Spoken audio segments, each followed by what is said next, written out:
Hello fight fans, welcome back to What Culture Combat. I am, of course, as always, your trusty Gareth, here today with some news. Some very specific news today, as you've probably heard all around the world right now about these current events that are happening everywhere. The UFC have finally, after seeming like they were being quite defiant and pushing back against the trend of sporting events being shut down all over the world and postponed, they've finally probably done the right thing and postponed their next 3 live events. We'll go into a bit more information about this, of course. We've got a few other news stories that we're going to break down as well, but this is primarily the biggest thing to come out of the news in the last couple of days, so we're going to break it down with you. So the UFC first announced this to their employees via a letter that Dana White himself wrote to the rest of his company, his employees, his workers, his fighters, everyone.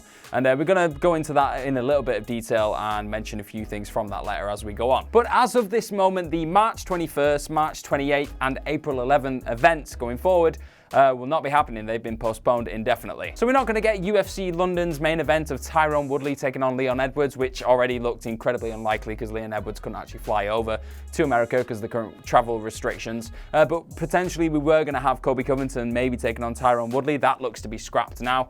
We're also not going to get Jairzinho Rozenstruik taking on Francis Ngannou, which was going to be insane, but we're not going to get that. And we're not going to get Walt Harris taking on Alistair Overeem. We're not going to get those fights either. So again, this makes all the sense in the world because even if you are going to have these fights behind closed doors, people are still at risk.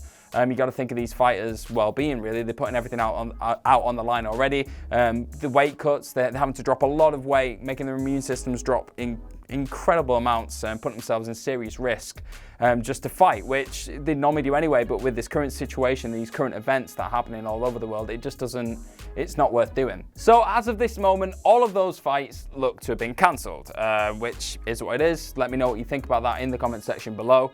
But Dana White himself, he released a letter that he sent out to most of his employees. We're not going to read the whole thing, but we're going to read a little bit of it just to let you know and give you a good idea of exactly what was said. So Dana said, "We've been doing everything possible to stick to our live event schedule because the fighters want to fight, our employees want to work, and the fans want to watch our sport.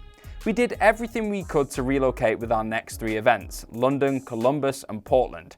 But every day there are new restrictions put in place on travel and large public gatherings that are making it impossible to stay on schedule. I've been in the fight game for 20 years and this is what we do. We find a way to keep our events going no matter what. If fighters miss weight, if fighters get hurt, or if states won't regulate us, we figure out a way, But this is different. The whole world is being affected right now, and nothing is more important than the health and safety of you and your families. That's why we are closing all UFC offices effective immediately, including HQ in Vegas. The next 3 events, London, Columbus and Portland, will be postponed. UFC 249 is still scheduled as planned, but the location may change. We'll keep you posted." He signed off the letter by saying that UFC will always have the backs if people are having trouble getting any medical help or anything like that, getting tested. The UFC have got the backs and they should reach out to them, everything like that, which is awesome to hear. It's quite nice now seeing Dana have this shift in stance. He was being incredibly defiant for a certain period of time, saying that these fights are going to go ahead, the fighters are willing, we're willing to put the fights on, even if we have to do them behind closed doors. It's nice now to see that he's shifted his focus to making sure that his fighters and his employees are in the safest condition possible, which is fine. If people are healthy and people are willing to be out there, it's great to see that, but people are still at risk and sometimes you need to take that option away just to save people from themselves, I guess. But going off the back of that last thing he says in that letter, he talks about UFC 249, which is of course Tony Ferguson taking on Khabib Nurmagomedov for the lightweight championship. He's still saying that fight's going to go ahead. I'll go into it a bit more. Dana White actually came out and said, "We're postponing the next 3 events, like we've just said. But Tony Ferguson versus Khabib, April 18th, is still on, and that will still happen. We're going to follow these guidelines to not have more than 10 people in a room, and we're hoping this all clears up by April." And said that fight's going to happen, no crowd, whatever it takes. Probably not even going to be in the United States, but this fight's going to happen. So where's he thinking? Is he thinking maybe flying it over to Saudi, doing it there? I'm not sure where else in the world you think this fight could happen. I don't think it could happen here in the UK. Let me know what you guys think in the comment section below, where you think this fight could happen if it was going to take place. But Dana White did actually mention how he referenced how there has been a bit of a blowback on the UFC for being defiant and continuing on with these events. And he said, obviously we've had some blowback from the media that covers us, but everyone's going to have their opinions. We're going to continue on. These 3 fights are postponed. They will still happen, and Khabib Tony is on for the original date. We're going to keep fighting. So he's actually corrected me a little bit there, because he said that those three cards are still going to happen. All those fights that happened in those 3 events that have been postponed are still going to happen at some point down the line. So that's hope, I guess. We are going to see those fights at some point. We don't know when, obviously, at this stage. But he's saying that the Khabib-Tony fight will continue to happen at its current scheduled date, which is remarkable to say at this point. But we'll keep you updated, keep you posted on what happens with that. But as of this moment, if you want my opinion, I do not think that fight's going to happen. However, just to pull you away from this current situation, just for a minute, just have a bit of respite from it, there's been a lot of chat recently about this open judging system, this open scoring system being introduced to the UFC. It was brought into Invicta FC, I believe, recently after the absolute outcry and controversy of UFC 247. We even spoke about it a little bit in the video that you can find on What Culture Combat, when myself and Adrian talked about how we'd edit or change the current judging system, and open scoring was something we were quite interested in. So obviously all this has happened, and now in a dominant MMA media event, Khabib Nurmagomedov, Kamaru Usman, and I believe it was Kayla Harrison, they all had a bit of a chat and gave their take on what they think the benefits and maybe the negatives are for the open scoring system. So Khabib said, for example, open score first round is very close and judges give for blue corner, and red corner doesn't agree with this, and not all fighters are very strong mentally. Sometimes he can go with his corner or with judges like, hey, what are you talking about, guys? I beat this guy. Like, inside the fight, it can happen like maybe some fighters, first 2 rounds, they lose, and they can say, okay, I'm out. I don't want to fight no more. It's a little bit dangerous like that. So what he's really getting at there is, sometimes if these open scoring systems were there up on the board and somebody didn't believe them, didn't think that they were correct, somebody could either go, no, you know what, I'm going to prove that those aren't right and I'm going to go for the finish. Or some people could see those scores and see them maybe losing the first 2 rounds and it's a 3-round fight and just think, oh, I've lost this, and drop the head. So the positives in having the open scoring system from Khabib's mind is that the people with more mental strength are going to survive longer and they're going to benefit from this, because they're going to see the scoring system, even if they're down, they're going to think, yeah, I can keep going. Whereas the people who've got weak mental strength or don't really have that ability to get themselves riled up again are going to see those scores and think, oh, I've lost, and that'll be more beneficial to the person they're against. But based on what Khabib was saying, it didn't seem like his main issue was with the actual scoring system itself. I think he was more concerned with the people who are actually judging the fights. And he said, and I quote, I think in MMA, we have a lot of judges from boxing and they don't understand MMA. But I think we have a lot of veterans. We have to teach them a little bit and put them like judges, because a lot of guys don't understand like wrestling.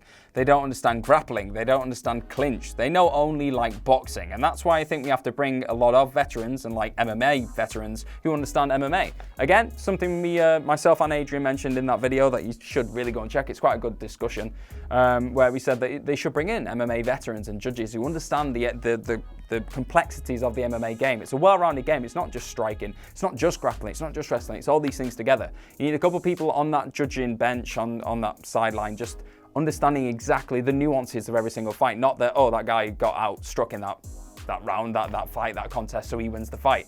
And maybe having a bit of a revamp of the takedown rules, why takedowns are worth more than certain shots and everything else like that. So I understand this. I fully back this, actually. I think we should get more MMA judges in to be judges. And then Kamaru Usman threw his hat into the mix, not literally, even though he started wearing weird hats, and we won't go into that. But he said that the element of being in the dark and not knowing, like Khabib mentioned, fighters might not be mentally as strong as others. So having that little bit of hope of not knowing what the score is, even if the fighter lost the first 2 rounds, just having that little bit of hope, thinking that I can still win this and go out there and give it all in the 3rd round. So he's suggesting that if you don't know the scores, then you might feel in the back of your mind maybe a little bit, okay, I might have lost those rounds, but maybe not. Like, there's always that hope, there's always that suspense as well, which he goes into. How many fights have we seen where a guy finishes someone with a second left or 10 seconds left? I think open scoring could potentially work, but also it could hurt that little bit of hope that fighters may have going into that last bit of the fight. And plus, it takes away the suspense. Even if a little bit of you thinks that you lost those first 2 rounds, there's a chance that a judge may have scored it differently, and if you just go out there and prove yourself in the 3rd round, you can still come away with a win. So I understand this. I get the suspense part of it as well, because when you have to wait for the scores to be read out and you hear what people have said, that again is part of what makes UFC brilliant, because you have to wait and you see the victory and the defeat, the vision of that, see the fighters waiting for the results. It's great theatre, but you can really see the pros and cons in this. You really can. This is what makes it such a compelling thing right now, and why it needs to be discussed and debated whether it is going to be a successful thing going forward. But then Kayla Harrison came and offered a nice alternative take to open scoring. She admitted, she was quite open, that she didn't know a lot about it, but she liked the idea of a fighter knowing where they were up to in a fight based on what the scores were. She said it shouldn't be suspense who's winning. Like, you should know who's winning the fight. The judges shouldn't be able to make those calls based on personal choices or whatever. If you're watching a fight and you know the score, it should be clear-cut who's winning the fight, so it shouldn't be a mystery.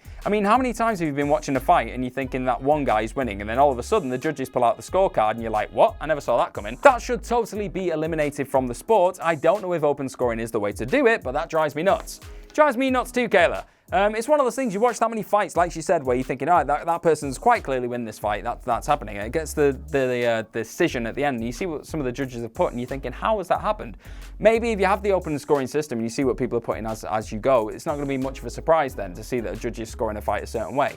But then equally, if a judge does start doing that and just start throwing up scores that people completely disagree with, the crowd are going to react to that. And that might actually start influencing judges to change the score, which I don't know if that's a good thing or a bad thing. That feels like a tainted perspective then. So there's a lot of things, a lot of kinks that have to be ironed out before this would ever become a reality. It has been obviously used in Invicta, and it was reasonably successful. So we'll just see. That's something that we can see for the horizon. If it's going to happen or not. At this point, we're not going to see many cards at all. So whether I don't think it's going to be implemented in the next year or so. But yeah, we'll keep you fully tuned in as to what's happening there, and yeah, we never know, we might see open scoring at some point. And that has been our news coverage for the day in terms of all things MMA. Very, very strange time right now. And I just want to give out a message there just to make sure that everyone who's watching this, all of our fight fans around the world, just make sure you're staying safe. It's a scary, weird time right now. And we're going to keep pumping out these videos to you and letting you know what's going on in the world of MMA and boxing and everything combat sports, because we all need a break from it. We all need a break from the current events, and MMA can be that escape. You never know, we might see some more fight cards, like Dana's saying, in the future very soon, which would be awesome. But just in case there isn't, just know that we'll be here and we'll be sending out videos, and hopefully we'll have things like my video logs popping out soon from MMA training, more lists obviously, and yeah, we'll keep doing our part. You guys and girls, you keep being safe, keep looking after each other, and I'm sure I'll see you very, very soon.